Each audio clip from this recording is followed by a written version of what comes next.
Good evening. I'm Linda August, Curator of Art and Artifacts at the Library Company of Philadelphia.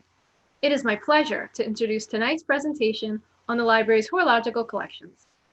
We thank our Library Company shareholders for their support and welcome members and guests of the Decorative Arts Society, Furniture History Society, Philadelphia Club, and the Addingham Trust.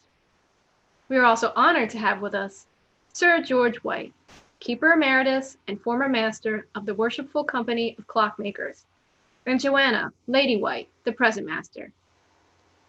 Our speaker, historian Jay Robert Stiefel, is a longtime shareholder of the Library Company and a passionate advocate for the decorative arts. His writings include articles on the library's clocks, scientific instruments, and horological books. I highly recommend his current book, The Cabinet Maker's Account, John Head's Record of Craft and Commerce in Colonial Philadelphia. Published by the American Philosophical Society, it is meticulously researched and beautifully illustrated. The author is happy to inscribe copies. Please join me in welcoming our speaker. Linda, thank you for the introduction. Good evening, everyone. Before getting into our subject, a word of warning.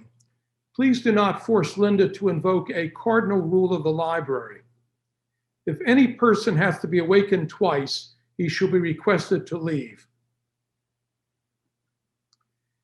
What a delight to be asked to speak about the Library Company's 5 tall case clocks. As you'll see, each resonates with not only the history of horology, but also that of the library and Philadelphia. In order of antiquity, here are their stories. The first is an horological rarity, an 8-day brass square dial clock, circa 1673, by John Fromanteel of London. He was a pioneer of pendulum clockmaking, and few of his clocks survive. John Fromanteel is credited with transmitting to England the major horological breakthrough of the mid-17th century, namely applying a pendulum to the escapement of clocks to improve their accuracy. The near frictionless swing of the pendulum meant that the new clocks could keep time within seconds a day, and that was a marked improvement over their predecessors and a boon to science, where precise timekeeping was critical. Imagine conducting experiments without being able to accurately time them. As is well known, the invention of the first practical pendulum clock had been claimed in 1656 by Dutch mathematician Christian Huygens. My Dutch friends say it's pronounced Huygens, but it's difficult enough giving this lecture without trying to practice perfect Dutch. The Library Company owns several of his treatises in various editions. Less well known is that Huygens was not a clockmaker himself. To apply his invention, he turned to Solomon Coster, a clockmaker in The Hague. And in June of 1657, through that collaboration, Coster was granted a patent in the Netherlands for making pendulum clocks. Knocking on his door within a few months was 19-year-old John Fromanteel, who would later make our clock. Their contract of September 3rd of that year miraculously survives. It's in the municipal archives in The Hague. Coster agreed to instruct John on the mysteries of pendulum clockmaking for a period of 6 months. Afterwards, John returned to London, this would have been in 1658, to share what he had learned with his family. Ahasuerus Fromanteel, thought to be his father, was ideally placed to promote the new invention. He'd already gained a powerful patron in Oliver Cromwell. Capitalizing on that relationship, the elder Fromanteel advertised that his new regulator had been, quote, examined and proved before His Highness, the Lord Protector. These first clocks had short pendulums and verge escapements. I don't want to get too technical. I'm just going to define a few terms. The escapement is the device that maintains the swing of the pendulum by giving it a small push with each swing. and that advances the clock's wheels a fixed amount and in turn moves the clock's hands forward. The library company's John Fromanteel incorporates a longer pendulum, which was a development of the early 1670s, found to increase accuracy. It also has the so-called anchor recoil escapement, which was an improvement over the earlier verge. To protect the works and the longer pendulum, a tall case was necessary. The Fromanteel's is figured walnut veneered over an oak carcass. It stands 79 inches high. At the four corners of the hood, ebonized Baroque columns taper upwards. Think you're in St. Peter's in Rome. But they're not just there for decoration. Gripping their twist turnings facilitates lifting the hood. And you need that to access the winding holes on the clock face, as hoods of this period did not have doors. Surmounting the hood is a broken arch pediment of scrolls carved with acanthus leaves and rosettes, centering a paneled plinth.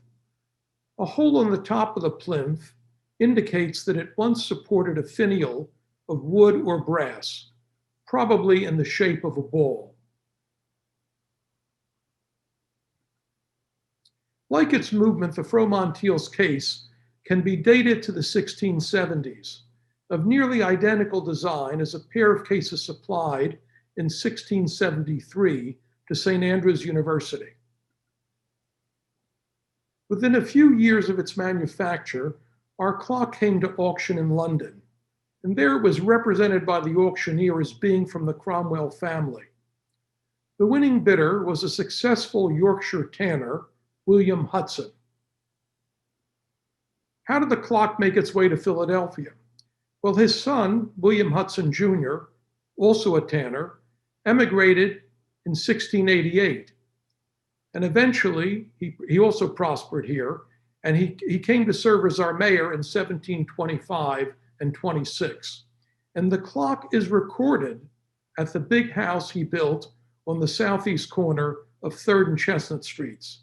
And there was a large garden with it. It was really quite a substantial estate. Today, it's the site of the Museum of the American Revolution.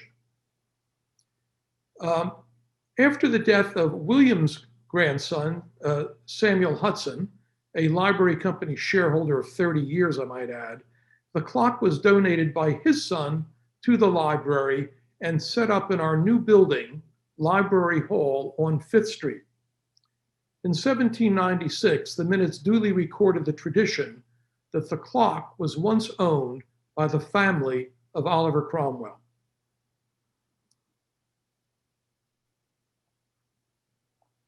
Now, what's good about having a tradition if you can't embellish it? Over time, the spurious notion developed that the Lord Protector had himself owned the clock, fueled by the publication in 1847 of a 9-verse poem. I won't bore you by reading it, but it claimed that Cromwell himself had been its owner.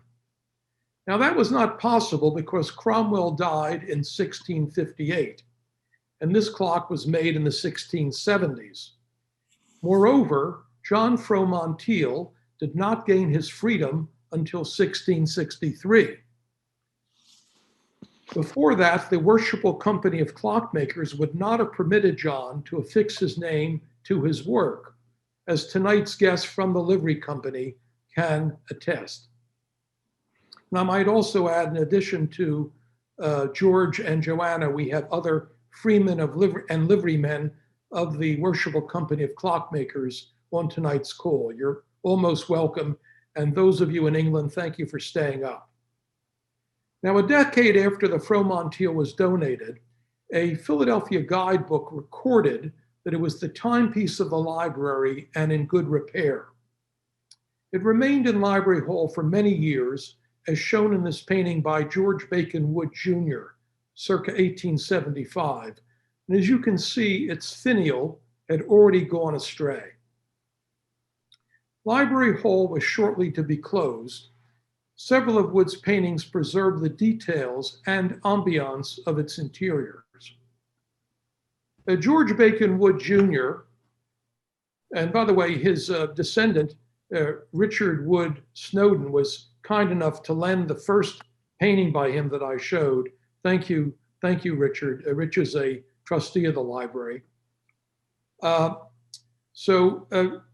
painter became a shareholder in 1880, and that was the same year that the library opened its downtown premises at Juniper and Locust Streets. And it was designed by Frank Furness, a name that'll be well known to our Philadelphia audience. The Fromanteel was put on display at its entrance. A contemporary newspaper article described it as still in good order and an excellent timekeeper. The clock's next home was in the Ridgeway building in South Philadelphia, as shown in this mid-20th century photo of its reading room. At that time, the library company had 2 premises. How appropriate that a timekeeper so critical to science should stand near our other objects connected with early experiments. I'll just show 2 of them.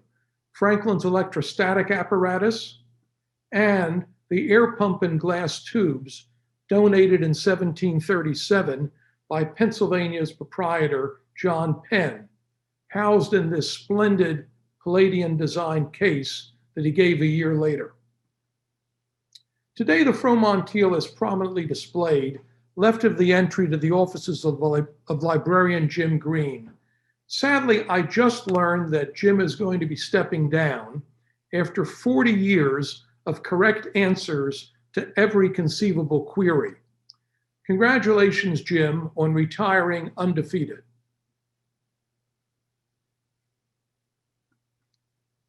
Those of you in Philadelphia will recognize the Rocky statue. Thank you, Jay. Further details on the Fromanteel and the other clocks are in my article for Antiquarian Horology. It also describes the library's collection of books on horology. One is Horological Dialogues by John Smith, the first English book on clocks and watches. It describes how a pendulum works. How appropriate that it came out in 1675, just about the time that our Fromanteel was made. The book was purchased in 1956 during the tenure of Edwin Wolfe II. Edwin was known for having converted the library from a subscription library to the scholarly library it is today. This book was a judicious purchase, I might add, as copies are now virtually unobtainable. Ed's tenure also witnessed the donation of the remarkable European scientific collection of shareholder Penrose R. Hoops. It was donated by his daughter, I think, in '76. Among its many horological volumes was that by John Harrison. Those of you who read Davis Sobel's terrific book on longitude will remember that it took him many, many decades to finally be granted the Admiralty's Prize for inventing a chronometer that could accurately determine longitude at sea.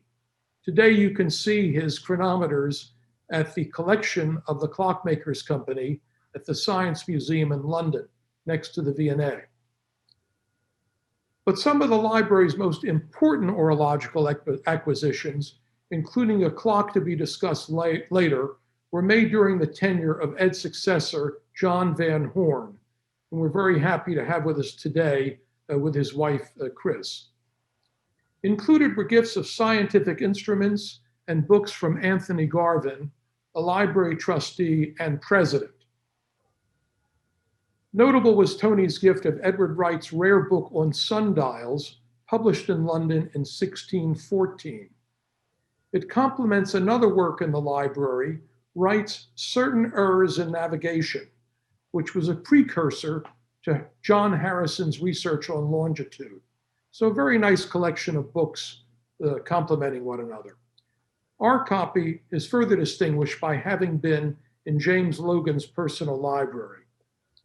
Now, although John Van Horn has already been honored with the title of Director Emeritus, I propose that his particular contributions to the library's horological collections merit this more tangible recognition.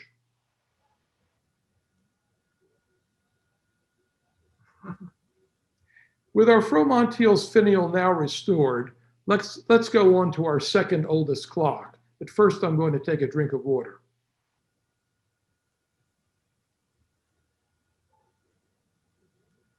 For those who missed it, I'm going to show this again.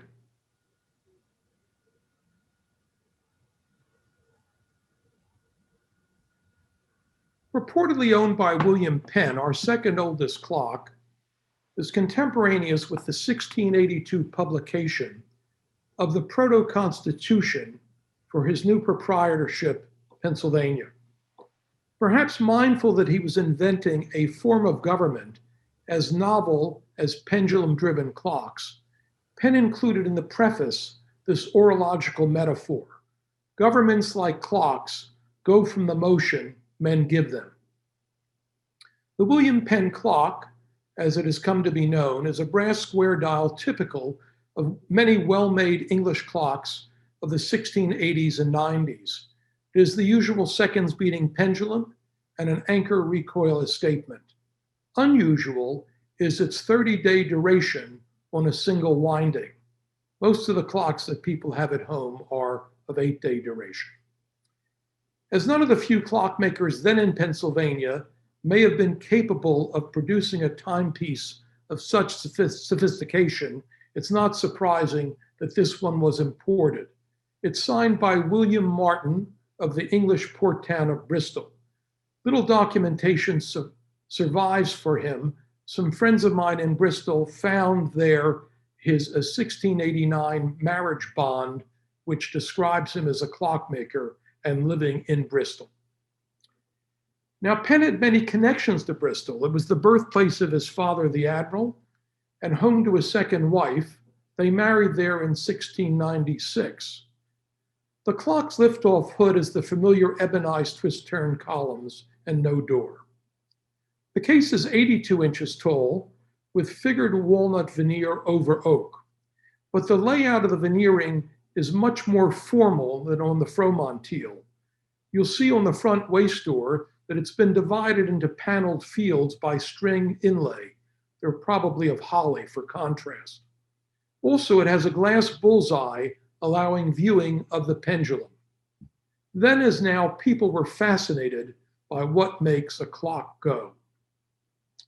The clock was said to have marked the time in the Great Hall at Pennsbury, Penn's country seat upstream from Philadelphia. It's now been reconstructed.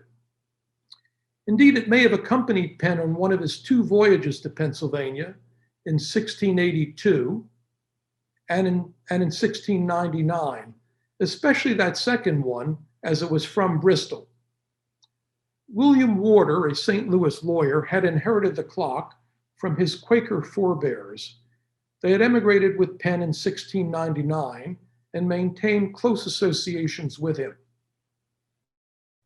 His ancestor, Willoughby Warder Sr., purchased considerable land in Bucks County near to Pennsbury, and I also found his son Solomon's name several times in Penn's cash book, as early as 1700. Moreover, Willoughby's will mentions his friend John Sauer, who with his wife Mary Sauer were Pennsbury's stewards. They received some of Penn's furniture when he departed for London in September 1701, never to return. Thus, it's conceivable that the Warders got the Penn clock through the Sauers. It's been on loan to the library since 1857 from William Warder and was later donated by his daughter Dolly. She was a resident of Philadelphia who died in the 1930s. This 1879 watercolor of the main building of Library Hall shows the clock on the far left. The archway to the right, by the way, leads into the Loganian Library. That was the eastern annex completed in 1794, just a few years after the library had opened in this new building, to receive Logan's books. Logan, of course, had amassed one of the 2 largest private libraries formed in colonial America, so more room was needed. The tradition of Penn having owned the clock was nurtured by antiquarians, including my favorite, John Fanning Watson, in 1830. And the Library of Company, of course, has an extra illustrated edition of his Annals of Philadelphia. Tipped in are all sorts of ephemera that were provided to him by his fellow antiquarians. At the Great Central Fair held on Logan Square in June of 1864, the clock was heralded as one of a unique and precious collection of Penn relics displayed. Stereographs and printed ephemera from that exhibition can be found in the library's collection, as can those from the Centennial exhibition, much better known, held in Fairmount Park in 1876. Published that year was also the song Grandfather's Clock, and it was so popular that it came to supplant in discourse other terms used for tall case clocks. The English, of course, call them long case clocks, but people typically today call them grandfather's clocks. Although the William Penn clock did not appear in Memorial Hall at the Centennial, it was displayed there nearly a half century later. In 1920, at an exhibition of colonial relics, it was meant to coincide with the anniversary of the landing at Plymouth Rock. This exhibition was organized by the forerunner to the Philadelphia Museum of Art.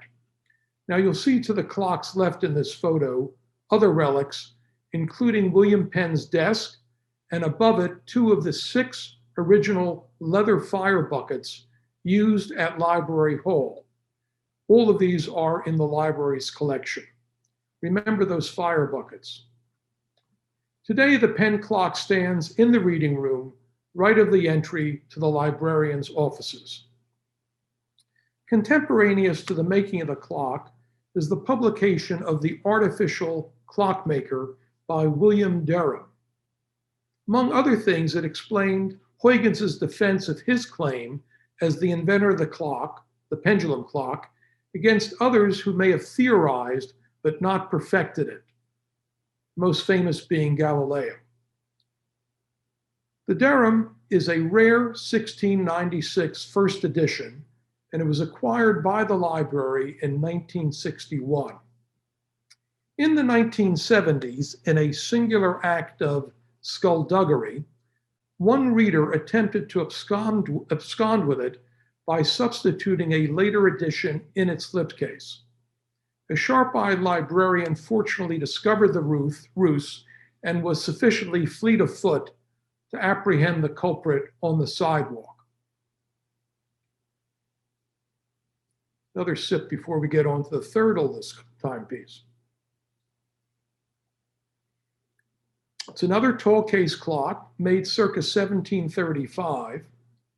It's also brass and a square dial, and it was made in Philadelphia, but by a German emigre, Johann Christoph Sauer. He's best known today as a printer. The clock had accompanied the 1904 bequest of a very valuable collection of books, of which the greater part were Sauer imprints. Christopher Sauer, as he's more popularly known, was born 6 miles northwest of Heidelberg in a small town on the River Neckar. His restored house there carries a bronze plaque in his honor. He emigrated with his family of German Baptists in the autumn of 1724. A month after his arrival in Germantown, he wrote to friends back home that his new country was a very good and blessed land, like an earthly paradise, ein weltliches Paradies. His house in Germantown still stands, but is in need of restoration. He set up his printing press there in 1738. Franklin promoted Sauer in the Pennsylvania Gazette as, quote, an ingenious artist in Germantown, who cast type of such perfection that he could recommend it to other printers over that which could be imported. Sauer is responsible for a landmark in American printing. His 1743 printing of Luther's German translation was the first Bible published in any Western language. He claimed the type was large enough to be easily read even by old eyes. It cost 18 shillings, but as Sauer put it, to the poor and needy, we have no price. He became the most active publisher of German language material in colonial America, and as another scholar has put it, the mouthpiece for many German immigrants' opinions on the political and religious controversies of the mid-18th century. By his last decade, his reputation as ein ehrlicher, gewissenhafter Schickter Mann, a conscientious and ingenious man, was well established on both sides of the Atlantic. Sauer's clockmaking dates at least as early as 1726. He was also a joiner and may have fabricated the clock's simple mahoganized pine case. It stands 80 inches high. Beneath the Roman numeral 12 of its silver chapter ring is a penny-sized aperture showing the moon's phases, a so-called penny moon window. Above the 6, another aperture displays the date of the month. We also saw something similar to that on the Martin clock, but I didn't point it out. Now, unlike our two 17th century clocks, the hood has a door to permit access to the winding holes. The 8-day works run on a pendulum and anchor recoil escapement. The lantern-shaped pinions on the wheel trains evidence training in German clockmaking traditions. It's thought that Sauer trained with his Germantown contemporary, Christopher Witt, one of Philadelphia's earliest clockmakers. Lantern pinions are gears with cylindrical bars designed to mesh with the teeth of a larger wheel. I show you two illustrations. In February of last year, Lily Flynn-Bayer spoke about her restoration of the clock's movement. Don't miss the mellifluous sound of its new bell when next in the Logan Room. Our fourth oldest clock was another significant horological acquisition during John Van Horn's tenure.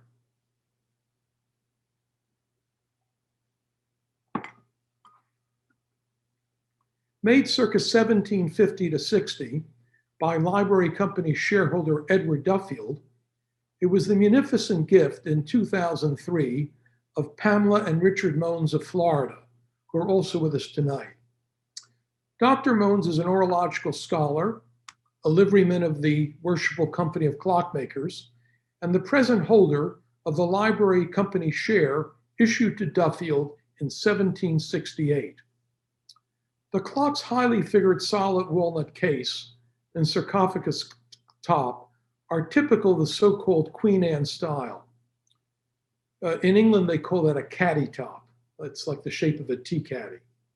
At over 8 feet tall, the Duffield is a statuesque example of its type, and it's also a welcome addition to other colonial relics in the Logan Room.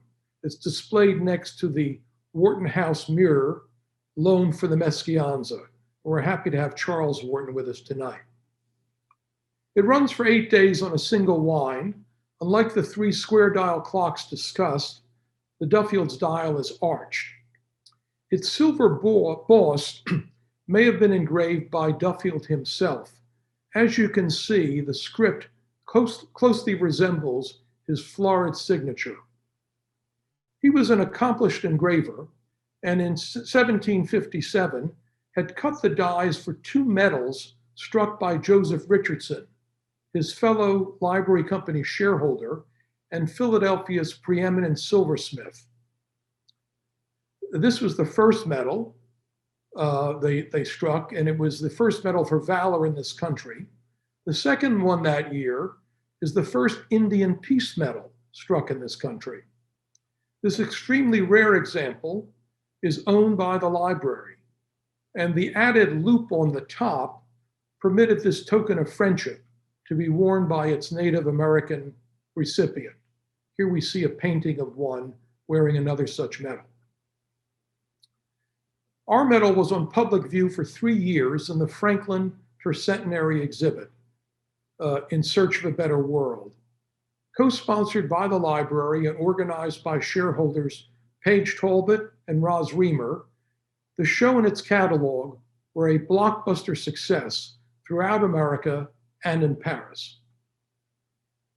Duffield also may have employed his engraving skills on other articles which he made and sold, such as mathematical instruments and this surveyor's compass, and likely on at least part of this paper advertisement for insertion in the cases of pocket watches. The watch paper notes that his shop is at the Dial, the corner of Arch and 2nd Streets. Indeed, it was on the northwest corner, just a short ride or stride up 2nd Street from the market and past Christ Church on the left. At times, the location was too popular.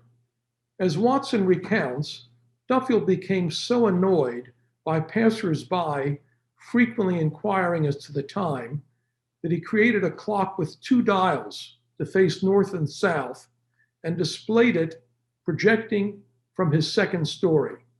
Now, I don't have an image of that, but the concept has been replicated many times since, in this case by the old Marshall Fields. Duffield also made arch dial clocks for Philadelphia cases in the so-called Chippendale style. Although the library has no clocks in such cases, it does own this unique trade card illustrating one in its upper right-hand corner.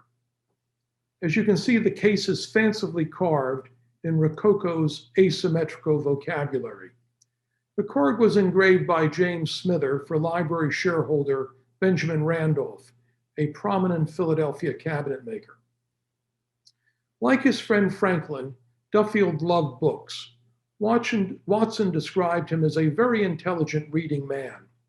Presumably, he made ample use of library company resources.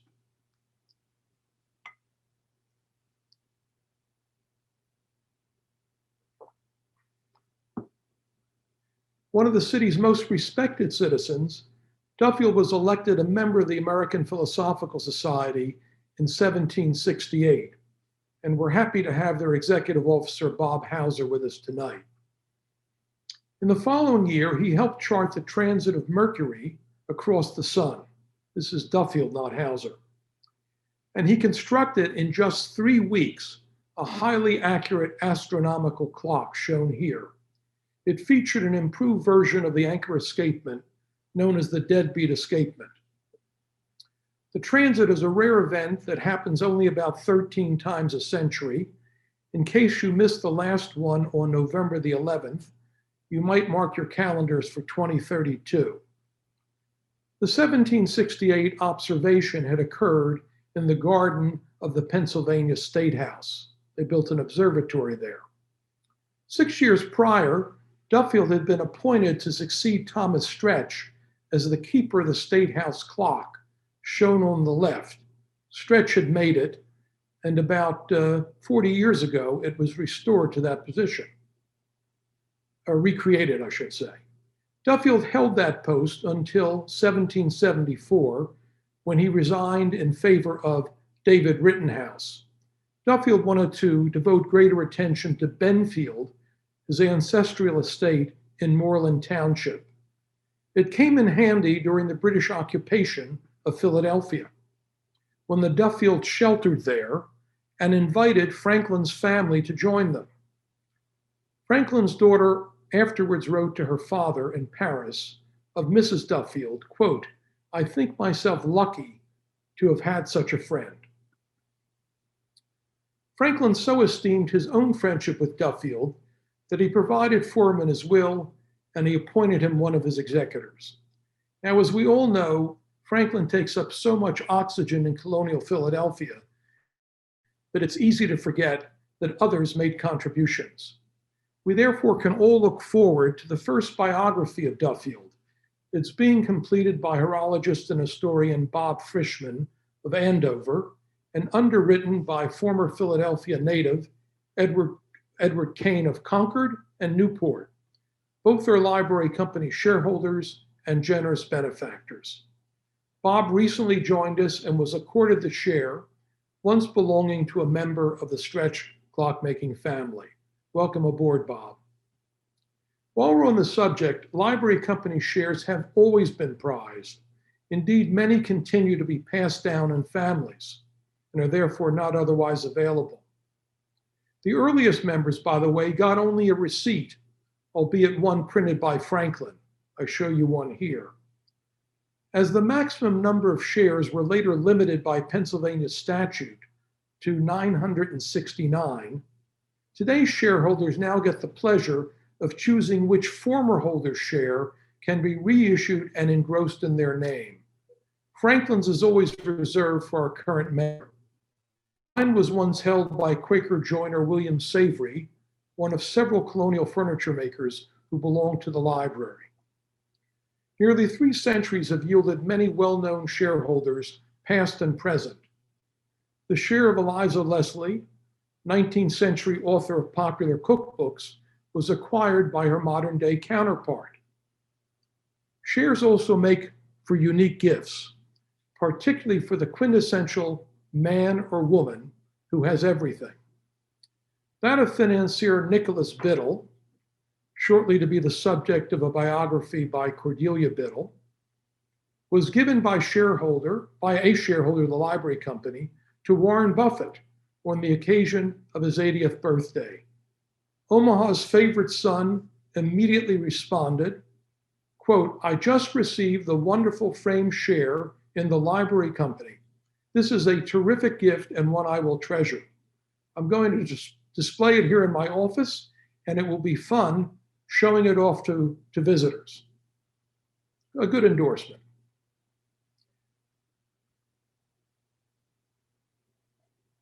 The library's 5th tall case clock, and the last one we'll be discussing, was acquired in the wake of tragic circumstances. On January 6, 1831, during the tenure of librarian John J. Smith, the only fire in the library's history occurred. That's why I wanted you to remember those fire buckets. Although the damage was limited to part of the library hall's Loganian annex, the flames destroyed several books and artifacts, including a clock valued at $200. Now, unfortunately, the insurance did not compensate for the clock's loss. And that was because the policy defined covered property as books, etc., and etc. was not deemed to encompass the clock.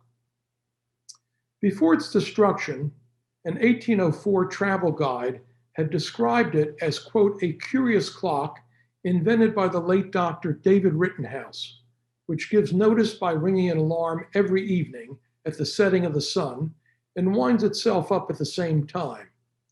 Such a clock would have befitted Rittenhouse's combined talents as clockmaker, mathematician, and astronomer."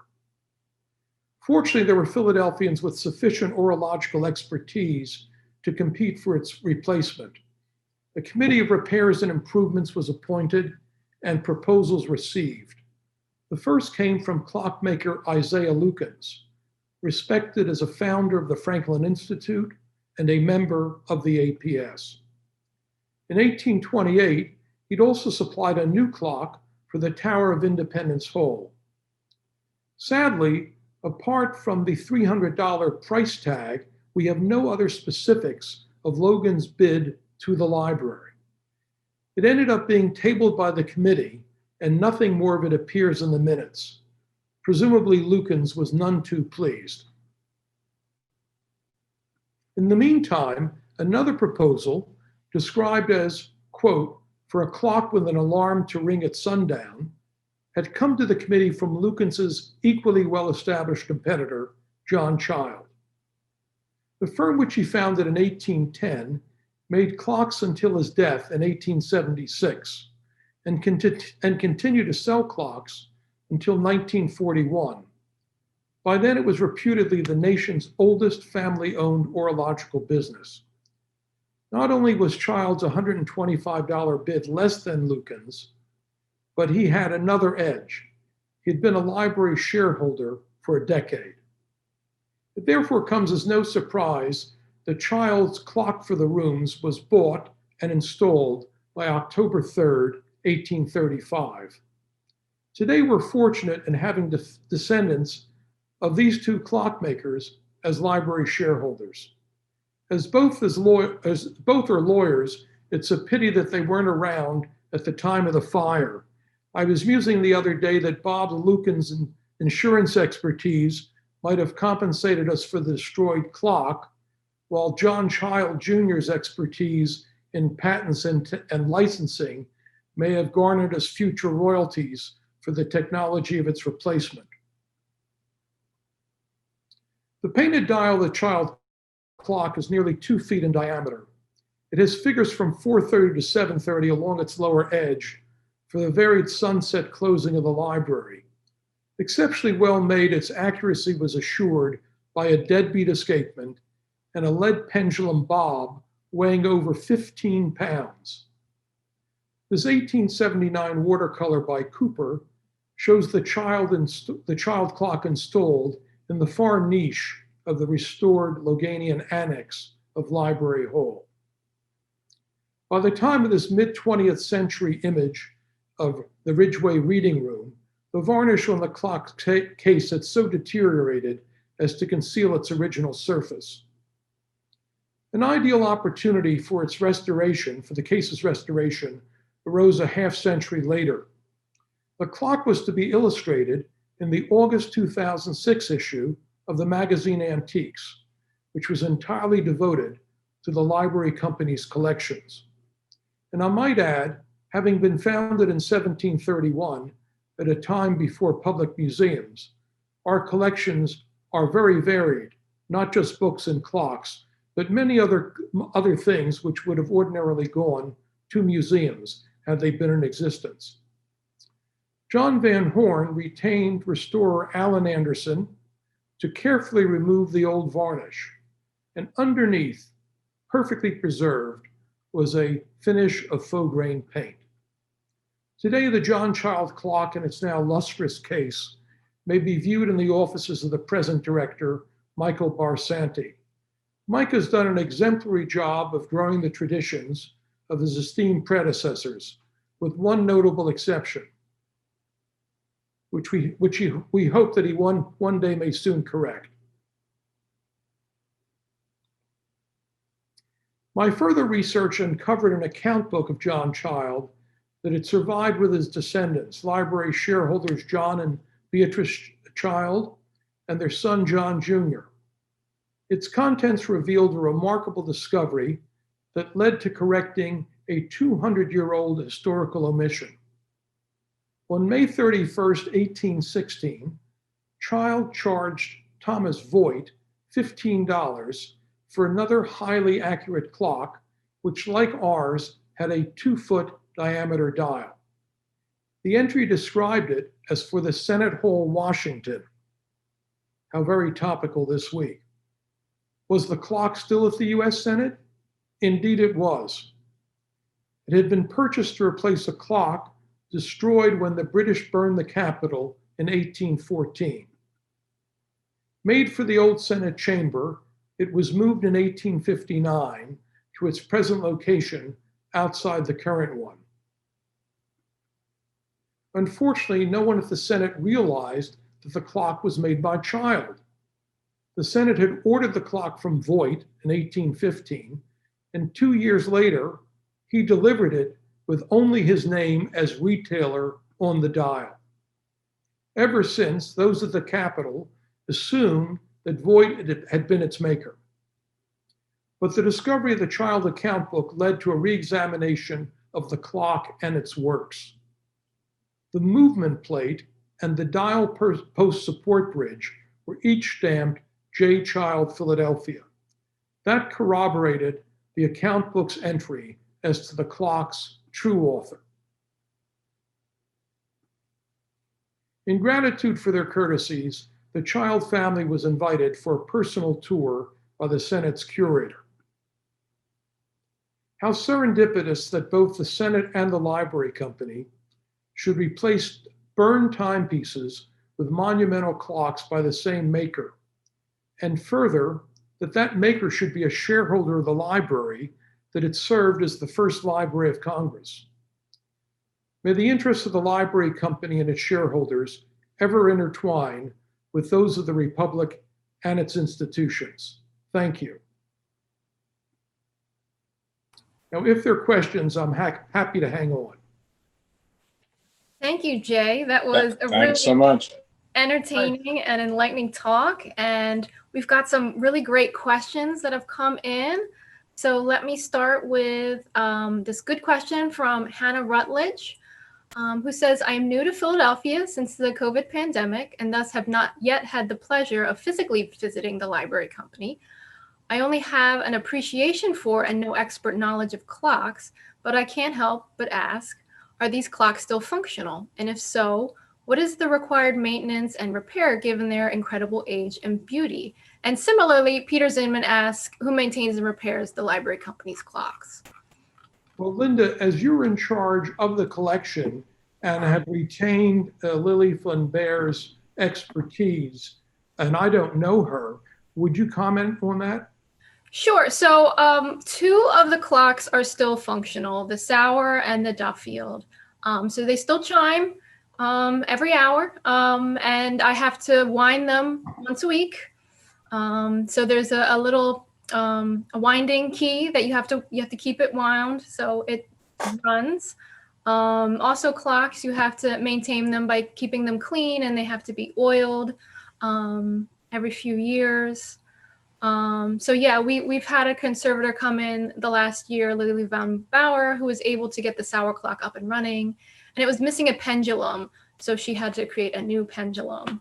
I know she replaced the bell as well. Yeah, and she had to replace the bell. There was a wrong size bell on it, so, and there was some other, just cleaning and fixing things that had worn down. So, but all the clocks are on display at the library and can be seen. Yes.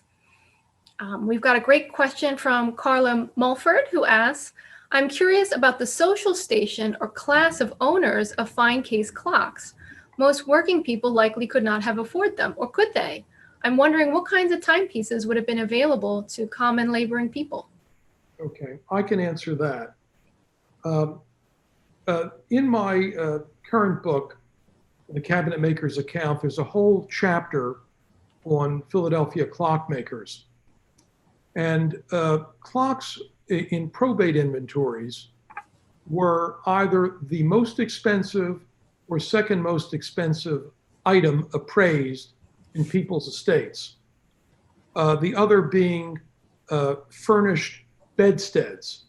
By furnished, I mean with draperies, because the materials often had to be imported and were very expensive. So houses typically had one clock. And another reason why these cases are tall, and some of them very tall, I know of clocks that are 10 feet tall, is that in the grand houses along High Street and elsewhere in Philadelphia, such as that built by Water, they were often displayed on the first landing of the staircase. And that enabled them to be central in the house, so their chime could be heard throughout the house, and also that individuals on the ground floor and second floor would also be able to see the time, because the clock was so tall and on the landing. And one of the interesting things about the John Head account book, it was a joiner and the focus of my book, is that many of his finest pieces went to other artisans because it was a barter economy, and they were able to barter their labor or their goods for things like clock cases and clocks. Now, the cases were the least expensive part of the combination of clock and case. The movements typically cost in 18th century Philadelphia, at least in the first half, which I write about, 12 to 15 pounds, depending on whether they were arched, square or arched, and their complications. And the cases for square dials were 3 pounds, for arch dials 4 pounds, and if they were in a wood other than walnut, such as cedar, imported mahogany, maple, or cherry, the arch cases cost 5 pounds. That's a very long answer to a very short question. Forgive me. It's a very great answer. So Christopher Tyler asks, greetings, Jay. I thought William Caxton published the first English Bible. Okay. We're talking about the first one to be, the first Bible published in a European language in this country, Bill. I know you're in this country now, but being British, you probably think you're in England still. So Robert Peck noted that, by the way, I'm informed by Jim Green, is that the English wanted to preserve printing of Bibles in English for themselves so that we'd have to import them. So there is an earlier Bible published. The earliest Bible published is that one in the 17th century. I forget the name of it, but it's in the Algonquin language, I believe, the Indian language. But the earliest in a European language is the Sauer one. Although in end papers, in one of the books that was acquired in the Zinman collection, I understand that there appear to be pages from an English Bible printed in America. We just don't know which it is. And I think there's some reference in Franklin's papers to Bibles being printed in English here. But this is the only one that we can fully document as being in a European language and printed in America as the earliest. Okay, thanks. So Robert Peck notes that the Academy of Natural Sciences has one of Lucan's tall case clocks, and it was an early acquisition. Elizabeth Milroy asks, do any of the pendula mechanisms use mercury? Not that I'm aware of. Not that I'm aware of. And again, I'm not a technical person on this. Bob Frischman, our new member, who's a horologist, after the pandemic, one of the things I want to put him to work on is having a very close examination of all of our clocks. So someone asks, will there be a downloadable audio and recording of this lecture made available? Yes, there will be. So we will have that available soon after this. And we'll make that available on our website. Cynthia Sanford asks a good question. Don't we all wish we were in England right now? Why? I know my English friends are going through lockdowns now, and it's not a terrific time to be there or here. So Yeah. we're looking forward to a bright future. So I think we have time for one more question. What do you think of many founding fathers writing their own Bible, like Thomas Jefferson and maybe Ben?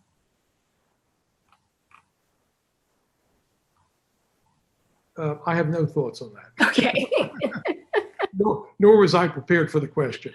Yeah. I will add one further thing, though. I did send an email to the curator at the Senate to see how the clock fared in last week's intrusion, because I did see images of people going through the hole where the clock is, and she obviously has a lot of things that need that restoration.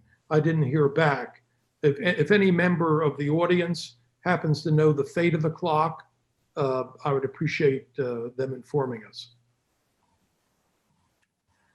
Well, that concludes our time, but thank you, Jay, for that really entertaining and fun talk. I know I certainly learned a lot. For folks who want to go to our website, you'll see more about our upcoming events. You can sign up for a mailing list. If you have any questions about memberships, please contact Rachel Hammer or Colleen Gill. You can also go to our website. So thank you all. I hope you all have a wonderful evening, and please stay safe. Okay. Thank you. Good night, everyone.